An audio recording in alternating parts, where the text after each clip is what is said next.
नमस्कार, अपना एमपी आप देख रहे हैं और आपके साथ मैं हूं पुनीत। खबरों की शुरुआत करेंगे और सबसे पहले बात करेंगे बैठक की।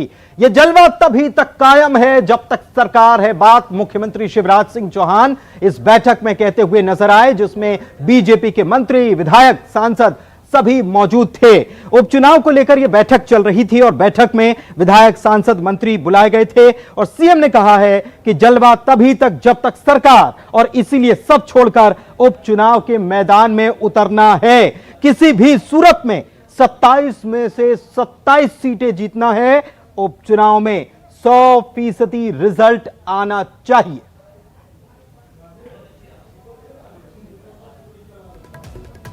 तो रण के लिए तैयारी शुरू कर दी गई है बीजेपी की तरफ से। कांग्रेस भी अपनी तैयारियों में जुटी हुई है, लेकिन बीजेपी ने लगातार, कल मंत्रियों के साथ मुख्यमंत्री ने मंथन किया था, बैठक की थी। प्रधानमंत्री 2 कार्यक्रमों में शामिल होने वाले, एक 9 तारीख को, एक 11 तारीख को होना है। उसके लिए मंत्रियों को तैयार रहने के लिए अपने जो विधानसभा क्षेत्र वहां जाकर इसकी तैयारी करने के निर्देश मुख्यमंत्री ने दिए थे। और आज जो अहम बैठक बुलाई गई, इसमें विधायकों को भी बुलाया गया था, मंत्रियों को भी बुलाया गया था, सांसदों को भी बुलाया गया था और इस बैठक में ये निर्देश दिए गए कि इस बार जो उपचुनाव है ये बड़ा महत्वपूर्ण चुनाव है। और इसी बात से समझ लीजिए कि मुख्यमंत्री ने कह दिया कि जलवा तभी तक जब तक सरकार, इसलिए 100% नतीजे चाहिए। आज इस मीटिंग में लिया है कि 27 की 27 सीटें हम जीतेंगे और 100% जीतेंगे।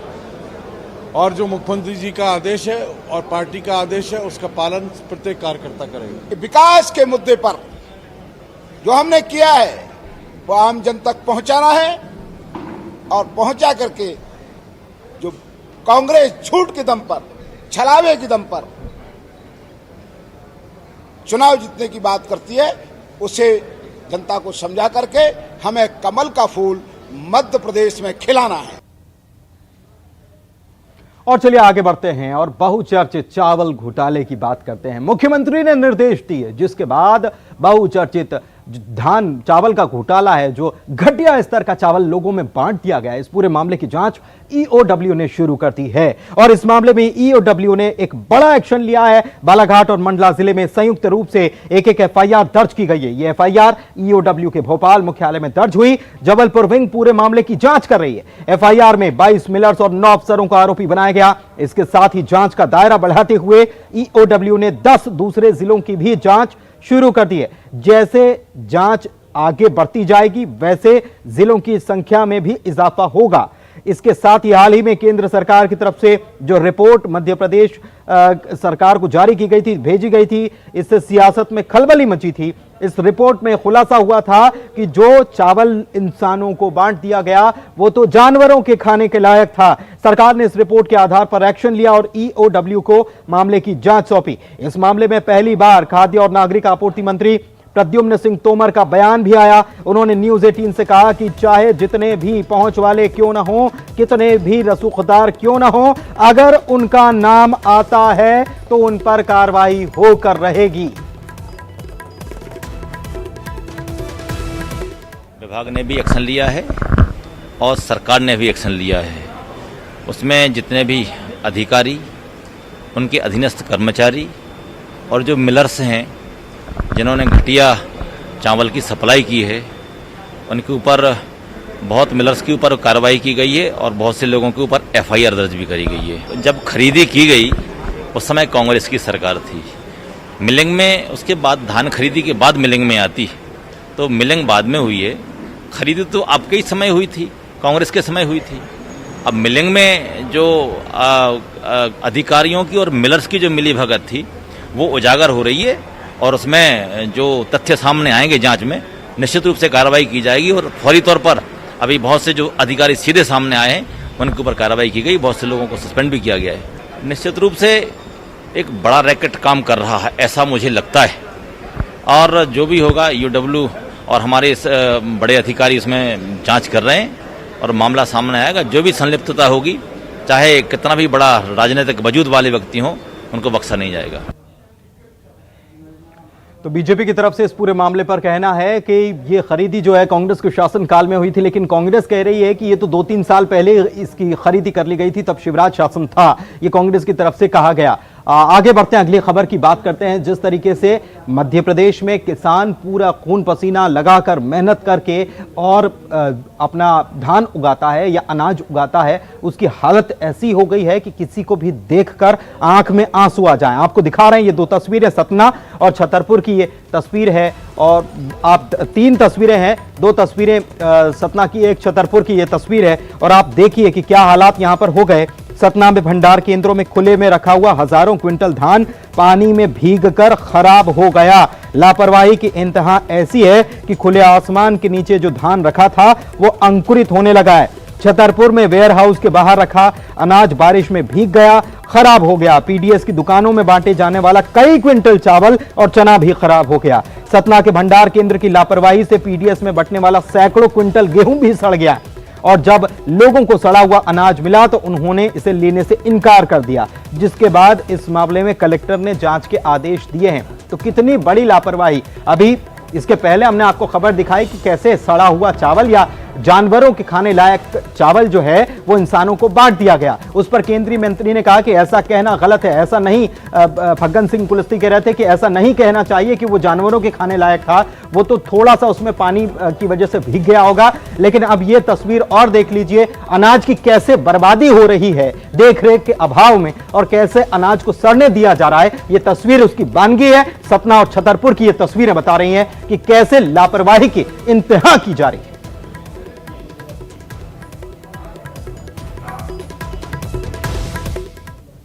और चलिए अब चलते हैं ब्रेकिंग स्टूडियो, मेरे सहयोगी मौजूद हैं। Over to you Renu.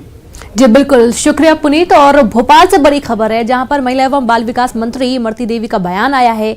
उन्होंने कुपोषण को खत्म करने को लेकर अंडा बांटने के सवाल पर कहा, हम कुपोषण को खत्म करना चाहते हैं, जिसे अंडा नहीं खाना है उसे जबरदस्ती अंडा नहीं दे रहे हैं। तो अंडे को लेकर सियासत हो रही है। मंत्री इमरती देवी ने साफ तौर पर कहा है कुपोषण दूर करना उनकी पहली प्राथमिकता है, और इस वजह से वे अंडा बांटने के लिए तैयार हैं। लेकिन कोई जबरदस्ती नहीं है कि हर बच्चे को अंडा खिलाया जाएगा। जो शाकाहारी है, जो अंडा नहीं खाना चाहता है, उसके लिए हम दूसरी व्यवस्था करेंगे।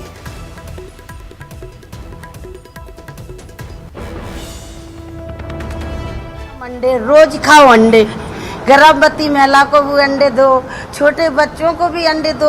तो इस वजह से हम भी बात करते हैं कि अगर हमारे कुपोषित जो बच्चे हैं मध्य प्रदेश में, अगर उनको अंडे मिलेंगे शायद हम उनसे कुपोषण दूर हो जाए। कल किसी ने डाला जैन समाज, ये समाज, ये समाज में नहीं होता कुपोषण। इन समाजों में माँ घर रहती हैं, बच्चे को सुरक्षित रखती हैं, बच्चे को टाइम टेबल से दूध पिलाती हैं। तो ये किसने कहा कि जैन समाज या ब्राह्मण समाज या ठाकुर समाज के बच्चों को देना? मैंने ये कहा था कि बच्चे आदिवासियों के बच्चे, एससी के बच्चे, इनमें ज़्यादा कुपोषण होता है। तो जिस क्षेत्र में कुपोषण की महामारी ज़्यादा है, उस क्षेत्र में अगर अंडे देंगे तो ये बड़े बड़े लोगों को काहे को दुख हो रहा हो। और चलिए अब अहम खबरों के लिए सीधे रुख करेंगे न्यूज रूम का सहयोगी पुनीत के पास। जी पुनीत। शुक्रिया रीनू। मध्य प्रदेश की सियासत में अगर किसी राजनेता का नाम ट्विटर पर सबसे ज्यादा ट्वीट डिलीट करने के मामले में आएगा तो वो होगा जीतू पटवारी का नाम। बात कर रहे हैं पूर्व मंत्री जीतू पटवारी की, जिन्होंने अपने ही शासनकाल को घेर दिया। जी हां, अपनों पर ही निशाना साध गए। हुआ यूं कि पटवारी ने ट्वीट कर 2019 की कमलनाथ सरकार को किसान विरोधी बताया। इतना ही नहीं, NCRB national crime record bureau की रिपोर्ट के जरिए सवाल उठा दिया। बाद में डैमेज कंट्रोल किया और फिर ट्वीट डिलीट कर डाला।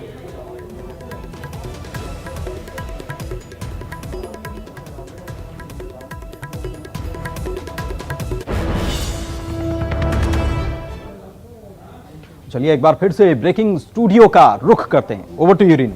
बिल्कुल, और बड़वानी से बड़ी खबर है, जहां पर दीवानिया गांव में जहरीली शराब का कहर बरपा है। कच्ची शराब पीने से 2 लोगों की मौत हो गई है। 6 लोगों की हालत काफी गंभीर बनी हुई है, इलाज उनका जारी है। सूचना मिलने पर पुलिस और आबकारी टीम मौके पर पहुंची है। दोनों मृतकों के शवों को सेंधवा में पोस्टमार्टम के लिए भेज दिया गया है, और पोस्टमार्टम के बाद ही तय हो पाएगा कि मौत की असली वजह क्या है। प्रशासन की टीम मामले की जांच में जुटी हुई है, और पोस्टमार्टम के बाद रिपोर्ट में ये सामने आ पाएगा कि क्या जहरीली शराब पीने की वजह वजह से ही दोनों की मौत हुई है या फिर उन लोगों ने साथ में कुछ और भी खाया पिया है जिस वजह से दोनों युवकों की मौत हुई है। 6 लोगों की इनके अलावा हालत गंभीर बनी हुई है जिनका अस्पताल में इलाज जारी है। बड़ी खबर आपको दे रहे हैं जहां पर जहरीली शराब के चलते 2 लोगों की मौत का मामला सामने आया है।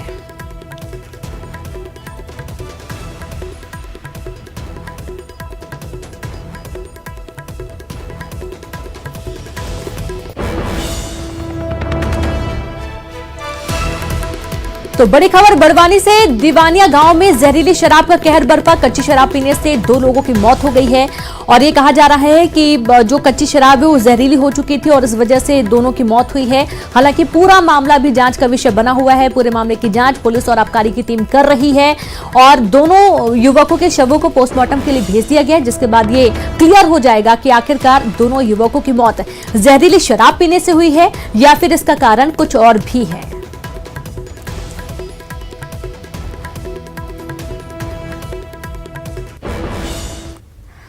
और चलिए सीधे न्यूज रूम की तरफ रुख करते हैं सहयोगी पुनीत के पास। जी पुनीत। शुक्रिया रीनू। और टीकमगढ़ से खबर है जहां पर एक हादसा पेश आया और हादसा सीसीटीवी में कैद भी हो गया है। कुंडेश्वर नदी के कुंड में एक युवक डूब गया। ये पूरा घटनाक्रम जो है वहां सीसीटीवी लगा हुआ था, उसमें कैद भी हो गया। ये देखिए मौत कैसे आई और बहा कर ले गई कुंडेश्वर नदी के कुंड में। प्रशासन मौतों से यहां सबक लेने के लिए तैयार नहीं, लोगों को रोकने के लिए कोई सुरक्षाकर्मी तैनात नहीं और आए दिन यहां पर हादसे होते रहते हैं। एक बार फिर से हादसे ने एक जिंदगी ले ली।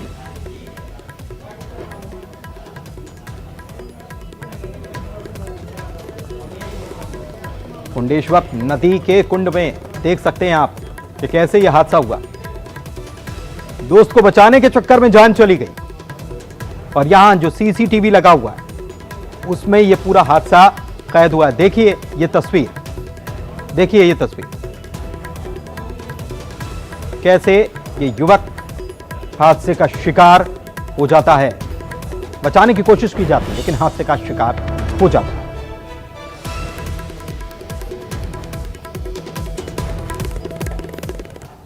बात गुना की करेंगे। यहां पर बदमाश किस तरीके से बेखौफ हो चले हैं, इन तस्वीरों को देखकर आप अंदाजा लगा लेंगे। देखिए रिपोर्ट।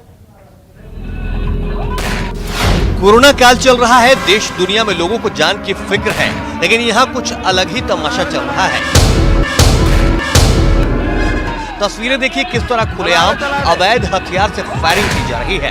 तस्वीरें गुना के एक निजी होटल की बताई जा रही है और मामला कैंट थाना इलाके से जुड़ा है। देखिए पीछे डीजे की धुन पर कुछ लोग नाच रहे हैं और तभी हथियार लहराता हुआ ये युवक सामने आता है, फिर अवैध हथियार से हवा में फायरिंग करता है। बताया जा रहा है कि फायरिंग करने वाला ये बदमाश आदतन अपराधी है और अवैध हथियारों से ये इसी तरह इलाके में दहशतगर्दी फैलाता है। विकास दीक्षित, न्यूज़ 18 गुना। और इधर कोरोना काल में पूर्व मंत्री जयवर्धन सिंह का काफिला वायरल हो रहा है और इस पर सवाल उठ रहे हैं। क्यों सवाल उठ रहे हैं, क्यों वायरल हो रहा है, देखिए तस्वीर। कमलनाथ सरकार में मंत्री रहे जयवर्धन सिंह का काफिला सोशल मीडिया में वायरल हो रहा है। पूर्व मंत्री जयवर्धन सिंह के काफिले में जुटे सैकड़ों वाहन स्टेट हाईवे पर रेंगते हुए नजर आए। जयवर्धन सिंह अशोकनगर जिले की 2 विधानसभा सीटों पर होने वाले उपचुनाव के लिए गुना से निकले थे। गुना से लेकर अशोकनगर तक लगभग 500 से 600 गाड़ियां उनके काफिले में शामिल हुई। दरअसल जयवर्धन सिंह को उपचुनाव की बागडोर सौंपी गई है, जिसके चलते वे कांग्रेसी कार्यकर्ताओं में उत्साह भरने का हर संभव प्रयास कर रहे हैं, लेकिन कोरोना काल है इसलिए सवाल उठ रहे हैं। विकास दीक्षित, न्यूज़ 18 गुना।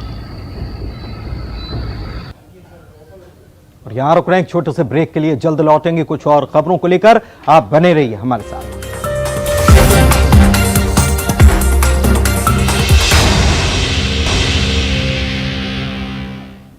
और चलिए आगे बढ़ते हैं और बात करते हैं कृषि मंत्री कमल पटेल की। कुछ कह रहे हैं, सुनते हैं। 1563 करोड़ का घाटा भी किसानों को किया, फिर खरीदी करने के अंदर भी किसानों के साथ धोखाधड़ी की। किसानों का चना 20 कुंटल प्रति हेक्टेयर होता है, लेकिन खरीद रहे मध्य प्रदेश में 15 कुंटल और अकेले छिंदवाड़ा में 19 कुंटल। वो तो मैं ज्योतिरादित्य सिंधिया जी का और फिर 6 मंत्रियों 22 विधायकों का धन्यवाद करता हूं कि उन्होंने शिवराज जी को मुख्यमंत्री बना दिया, मुझे कृषि मंत्री बना दिया। और इसलिए हमने 15 से 20 किया और 13 कुंटल प्रति हेक्टेयर से सरसों 20 कुंटल की, उससे 1000 करोड़ का हमने उनको और फायदा दिया। नहीं तो उनके साथ फिर धोखा। सिर्फ 19 कुंटल छिंदवाड़ा में पूरे प्रदेश, इसलिए कमलनाथ जी सिर्फ छिंदवाड़ा के मुख्यमंत्री थे, प्रदेश के नहीं थे। शिवराज सिंह जी मुझे मध्य प्रदेश के मुख्यमंत्री हैं। और इसलिए जो उपचुनाव है, 27 जगह उपचुनाव होना है, इसमें कांग्रेस जनता का सामना नहीं कर पाएगी, कमलनाथ जी किसानों का सामना नहीं कर पाएंगे। एक एक चीज का हिसाब देना होगा। बताएं कि आपने 75% क्यों किया, जवाब दो कमलनाथ। आपने किसानों का 18 का बीमा क्यों नहीं दिया, 15 महीने तक मुख्यमंत्री रहे, जवाब दो। 19 का क्यों नहीं दिया, जवाब दो। कर्जा माफ करने का आपने ऑर्डर कर दिया, दस्तखत कर दिया, प्रमुख सचिव से ऑर्डर निकला, प्रमाण पत्र दे दिया, उनका क्यों नहीं किया, जवाब दो। जवाब देना होगा। और नहीं तो सन्यास लो, घर जाओ, राजनीति करने का तुमको कोई नैतिक अधिकार नहीं है। कांग्रेस तो पूरी खत्म। एक बार आप धोखा देकर जीत सकते हो, अब जीवन में कभी नहीं। और भाजपा जो कहती है वो करती है, सबका साथ, सबका विकास और सबका विश्वास, जो प्रधानमंत्री जी का नारा, उसको हमने चरितार्थ किया। और मैं आपके माध्यम से किसान भाइयों, जो 5 जिले की जो सबसे ज्यादा क्षति हुई है, उनसे निवेदन कर रहा हूं कि कल 7 तारीख आखिरी तारीख है बीमा कराने की। अभी भी अपनी फसलें खराब हुई, उनका बीमा करा लो, ताकि आपको हम क्षतिपूर्ति कर सकें। और हमने फाइनेंस, इसके अलावा फाइनेंस का 100% कर दिया वापस। मेरे पास भी आया था प्रस्ताव वित्त विभाग का कि मध्य प्रदेश की सरकार की हालत ठीक नहीं है, आर्थिक स्थिति, इसलिए इसके अलावा फाइनेंस 75% कर दिया जाए। मैंने मना किया। प्रमुख सचिव ने मुझसे कहा नहीं किया, वित्त सचिव ने कहा नहीं किया, चीफ सेक्रेटरी ने कहा नहीं किया। मैंने मुख्यमंत्री जी से कहा कि आप भी किसान के बेटे और मैं भी किसान का बेटा हूं, हमारे लिए पहले किसान, क्योंकि किसान अपने, फिर कह रहा हूं मैं, किसान अपने लिए खेती नहीं करता, समाज और देश के लिए करता है। अगर किसान ने खेती करना बंद कर दिया, जो घाटे का सौदा हो रही है, तो कहां से अनाज मिलेगा, कहां से देश खड़ा रहेगा? क्या गिट्टी खाएंगे, क्या सोना खाएंगे, क्या चांदी खाएंगे, हीरा जवाहरात खाएंगे? अरे खाने के लिए अनाज चाहिए, पीने के लिए दूध चाहिए, सब्जियां चाहिए खाने के लिए, उससे आदमी जिंदा रहता है। दाल चावल गेहूं, और वो अनाज पैदा करता है सिर्फ और सिर्फ किसान। और इसलिए किसान जिंदा रहेगा तो देश जिंदा रहेगा, हम जिंदा रहेंगे। और इस किसान को जिंदा रखना हमारा कर्तव्य और दायित्व, हम वो निभा रहे हैं। और कांग्रेस ने, कमलनाथ जी ने किसान को मारा है, किसान के साथ धोखाधड़ी की है, किसान को बर्बाद किया है। और इसलिए किसानों के साथ बर्बाद करने वाले, धोखाधड़ी देने वाले अब जनता के बीच में जा नहीं सकेंगे और टिकेंगे नहीं। और इसलिए किसान इनको सबक सिखाएगा। मंत्री आप कह रहे हैं कि अतिवृष्टि से आपका सजग संवेदनशीलता से एक भी कैजुअलिटी नहीं होने दी। सीहोर जिले में 3 दिनों में 3 किसानों ने आत्महत्या की। कमी आखिर कहाँ है, क्यों किसान आत्महत्या कर रहा है? मैं कह रहा हूं ना, देखिए मैं बता रहा हूं, किसान की खेती घाटे का धंधा है, मैं भी किसान, और इसलिए सरकार का दायित्व होना चाहिए कि किसान को संबल दे, अच्छा बीज, अच्छा खाद, अच्छी दवाई और उसको उचित मूल्य मिले। इसलिए प्रधानमंत्री नरेंद्र मोदी जी ने किसान की आय 2 गुना करने का जो संकल्प लिया है, हमने मॉडल मंडी एक्ट बनाया है। अब किसान मजबूर नहीं होगा बल्कि मजबूत बनेगा हमारे नियमों के। तो आप समझ गए होंगे उपचुनाव आने वाले हैं। वैसे उपचुनाव की अगर बात हो रही है तो सांवेर विधानसभा क्षेत्र की जनता ने अपने आप को इतना खास, इतना स्पेशल कभी महसूस नहीं किया होगा पहले, जितना इस बार वो करने लगे हैं। चुनाव हर बार आते हैं, लेकिन इस बार चुनाव जब साख का बन गया हो तो दोनों ही पार्टियां एड़ी चोटी का जोर लगा रही हैं, मतदाता को लुभाने की कोशिश कर रही हैं। और इसमें हो क्या रहा है, उपचुनाव से पहले सांवेर में हर हर नर्मदे, घर घर नर्मदे का नारा बुलंद हो गया। कांग्रेस के हर हर गंगे, घर घर गंगे अभियान के जवाब में बीजेपी हर हर नर्मदे, घर घर नर्मदे अभियान शुरू कर चुकी है। सांवेर विधानसभा क्षेत्र के उज्जैनी में नर्मदा क्षिप्रा संगम स्थल से अभियान की शुरुआत तुलसी सिलावट ने की, जिसमें नर्मदा के जल कलश को लेकर महिलाएं सांवेर विधानसभा क्षेत्र के सभी 314 बूथों पर जाएंगी और लोगों को बताएंगी कि बीजेपी की सरकार ने हर घर में नर्मदा का पानी पहुंचाने का काम किया। कांग्रेस इसे ढकोसला बताती है। वो कह रही है कि झूठ बोलने वालों को नर्मदा का आशीर्वाद नहीं मिलता। 2400 करोड़ की इस महत्वाकांक्षी सिंचाई परियोजना की शुरुआत सीएम शिवराज सिंह चौहान और पूर्व केंद्रीय मंत्री ज्योतिरादित्य सिंधिया करने वाले हैं। वे 10 सितंबर के बाद सांवेर पहुंचेंगे और एक बड़े कार्यक्रम के जरिए योजना का शुभारंभ करेंगे। साथ ही कलश यात्रा का समापन होगा।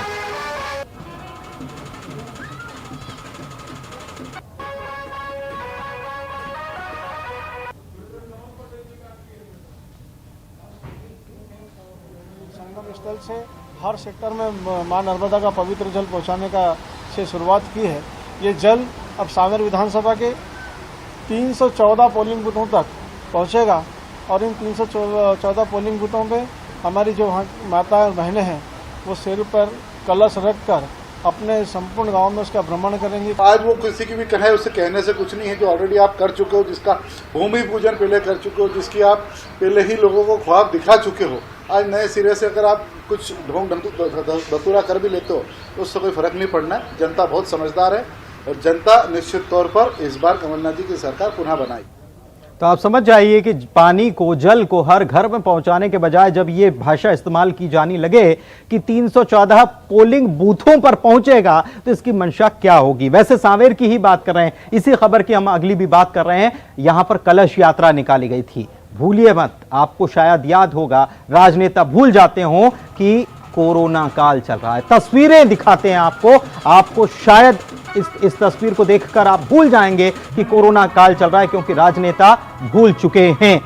उपचुनाव को ध्यान में रखते हुए बीजेपी यहां पर गांवों में कलश यात्रा निकाल रही है। 2000 महिलाओं के साथ यह कलश यात्रा निकाली गई। इस दौरान सोशल डिस्टेंसिंग और कोरोना प्रोटोकॉल का पालन कहीं भी देखने को नहीं मिला, जबकि सांवेर में कोरोना के 200 मरीज सामने आ चुके हैं।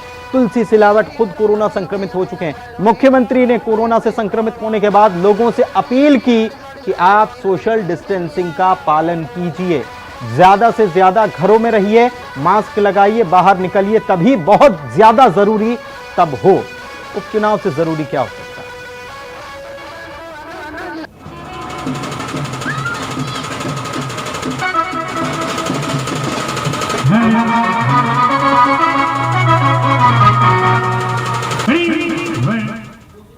और चलिए आगे बढ़ते हैं, अगली खबर की बात करते हैं। झाबुआ से अगली खबर है जहां पर कालाबाजारी को लेकर कार्रवाई की गई है और कार्रवाई के तहत गिरफ्तारी भी की गई है। पूरा मामला जो है झाबुआ में कालाबाजारी को लेकर कांग्रेस के पूर्व जिलाध्यक्ष और अनाज परिवहन के कारोबार से जुड़े सुरेश चंद जैन उर्फ पप्पू सेठ को पेटलावद पुलिस ने गिरफ्तार किया। पेटलावद वेयर हाउस के प्रबंधक मुकेश परमार को भी गिरफ्तार किया गया। वेयर हाउस केंद्र प्रभारी किशोर मेहता फरार है।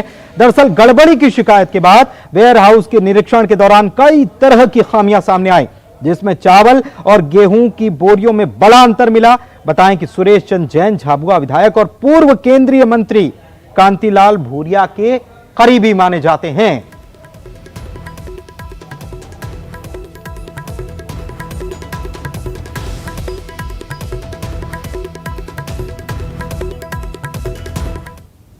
और इसी के साथ अपना एमपी के इस बुलेटिन में फिलहाल इतना ही। मेरी सहयोगी रीनू जुड़ी थी। रीनू, आपका शुक्रिया और मुझे भी दीजिए इजाजत। नमस्कार।